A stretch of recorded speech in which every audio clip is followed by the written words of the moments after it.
మహతి టీవీలో మీ వ్యాపార ప్రకటనల కోసం కింది నెంబర్కి సంప్రదించండి. నమస్కారం గురు. నమస్కారం అమ్మ మహాలక్ష్మి. ఇక తర్వాత రాశి గురించి మాట్లాడుకుంటే వారికి ఎలా ఉండబోతుంది, ఎలాంటి పరిహారాలు ఉండబోతున్నాయి, వాటి గురించి వివరణ. వృషభ రాశి. వృషభ రాశి. ఈ వృషభ రాశి వారికి మే నెల 2025 సంవత్సరంలో బ్రహ్మాండంగా ఉండబోతుంది. ఆదాయం 11, ఖర్చు 2. సింపుల్. సో మే 14వ తేదీ దాటిన తర్వాత జన్మంలో ఉన్నటువంటి గురుడు మనకి ధనస్థానంలోకి వస్తున్నాడు. వద్దంటే డబ్బు. తర్వాత వీళ్ళు అంటే ఇప్పుడు అందరూ కూడా అయితే మనం పని చేయక్కర్లేదని చెప్పేసి శుభ్రంగా దుప్పటి కప్పుకొని పడుకుంటే రావు. తర్వాత ఏమండి గురుగారు మీరు చెప్పారు వద్దంటే డబ్బని, మరి మాకు రాలేదండి అని తిట్టుకుంటారు. ప్రపోర్షనేట్గా వస్తుంది. అంటే ఉదాహరణకి చందనా బ్రదర్స్ ఉన్నాడు, లక్షల్లో టర్న్ ఓవర్, అటువంటి వాళ్ళకి లక్షల్లో మిగులుతుంది. చిన్న పాన్ షాప్ ఉంది, వేలల్లో టర్న్ ఓవర్, వేలల్లో మిగులుతుంది. ఈ తేడా గమనించాలి మనం చేసే వ్యాపారాన్ని బట్టి. వృషభ రాశి వారు చాలా బాగుంది అనగానే ఒక ఆయన నాకు తెలిసిన ఆయన కృష్ణస్వామి అని బ్యాంక్ మేనేజర్ ఏం చేశాడంటే బేగం బజార్ వెళ్ళి ఈ బస్తాలు గోను బస్తాలు కొనుక్కొచ్చాడు 6. ఎందుకు? డబ్బులు వస్తాయని. ఎవరో చెప్పారంట నీకు అంత డబ్బు వస్తుందని. వెంటనే సంచులు కొనుక్కెళ్తే ఎందుకు, నేను ఇంకా ఏదో సామాన్ ఏమన్నా మారుతున్నాడేమో ఇల్లు అనుకున్నా, ధనం వస్తుందని. కానీ నిజంగానే అతనికి ఏమైందో తెలుసా? అప్పుడు రాలేదు కానీ 2020లో నేను చెప్పాను, నాయనా నీకు ఇప్పుడు ధనయోగం వస్తుంది వృషభ రాశి వాడివి అన్న. కరోనా వచ్చింది. బ్యాంక్ మేనేజర్లందరికీ కూడా డిమానిటైజేషన్ మనవాడు తీసుకొచ్చాడు మోడీ గారు. ఆయన పుణ్యమాని ప్రతి బ్యాంక్ మేనేజర్ కూడా డబ్బుల్ని లోపల తెగమార్చారు. కమిషన్ల రూపంలో వీళ్ళకి బస్తాలు నిండి. వీడికి ధనం వచ్చింది కదా నేను చెప్పినట్టుగా. ఇంకొకటి చెప్తాను, భుజంగరావు అని ఒకడు ఉన్నాడు. వీడి దగ్గర డబ్బు ఉందని సినిమా యాక్టర్ ఒక ఆమె పెళ్లి చేసుకుంది, హీరోయిన్. చిన్న సినిమా 3-4 చేసింది. ఆమె దగ్గర డబ్బు ఉంది కదా అని వీడు చేసుకున్నాడు అమ్మాయిని. ఇద్దరి దగ్గర లేవన్నమాట.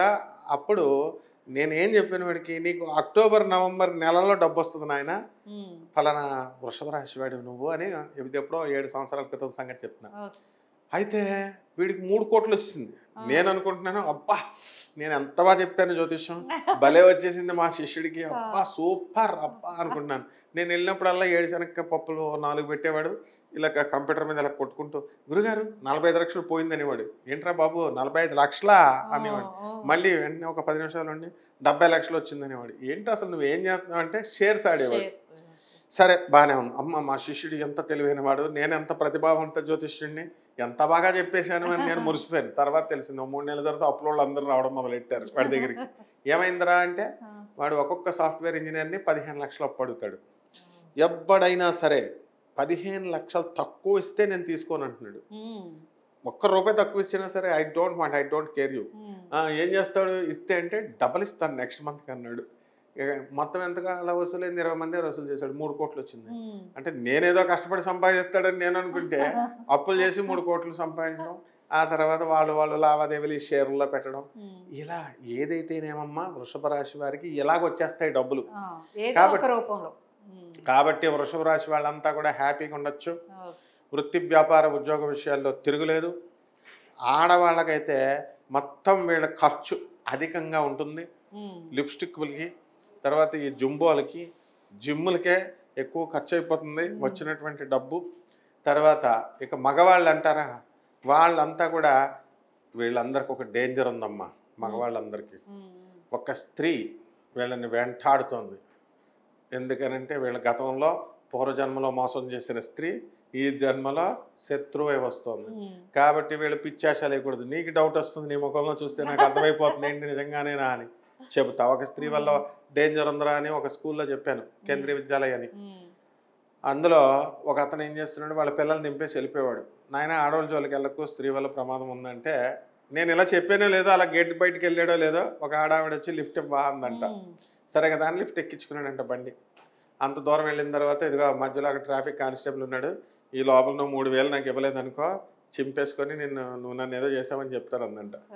అప్పుడు హడిలిపోయి వీడు 500 ఇచ్చి దండం పెట్టి ఆ రోజు నుంచి ఈ రోజు వరకు ఎప్పుడైనా సరే ఆడవాళ్ళు కనబడితే వెంటనే పక్కకు వచ్చేస్తాడు, భయపడతాడు. ఆ విధమైన డేంజర్ ఇప్పుడు వృషభ రాశి వాళ్ళకి ఉంది. కాబట్టి వీళ్ళు కూడా టెస్ట్ చేసుకోవచ్చు, మన మాటలు కాదనుకున్నప్పుడు అనుభవం వస్తే అప్పుడు బాగా స్ట్రాంగ్ అయిపోతారు. ఇక ఇల్లు లేనటువంటి వాళ్ళు ఇల్లు కొంటారు, స్థలాలు లేనటువంటి వాళ్ళు స్థలాలు కొంటారు.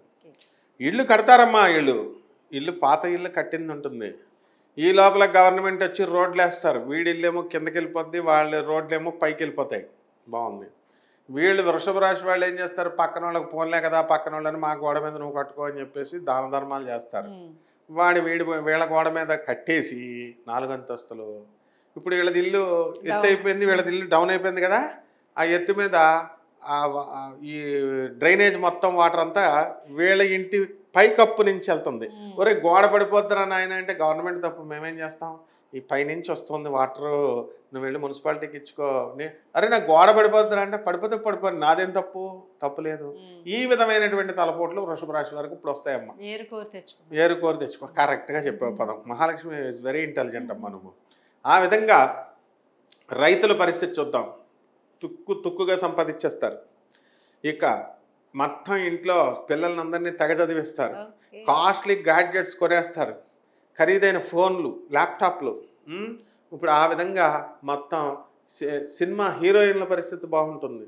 లేడీ డామినేటెడ్ క్యారెక్టర్స్ బాగుంటాయి. ప్రొడక్షన్ వింగ్, కెమెరా వింగ్, తర్వాత ఈ యొక్క టెక్నికల్ వింగ్, ఆర్టిస్టులే కాకుండా తర్వాత మన మీడియా రంగం కూడా, జర్నలిస్టులు, వీళ్ళందరి పరిస్థితి కూడా చాలా బాగుంటుంది. ఆడవాళ్ళు ఎన్ని ఉన్నా సరే కూడా ఒక్క స్త్రీ బాధ తప్ప మిగతా అన్ని విషయాల్లో పర్ఫెక్ట్గా ఉన్నారమ్మా. స్త్రీ బాధ నుంచి తప్పించుకోవడానికి పరిహారం?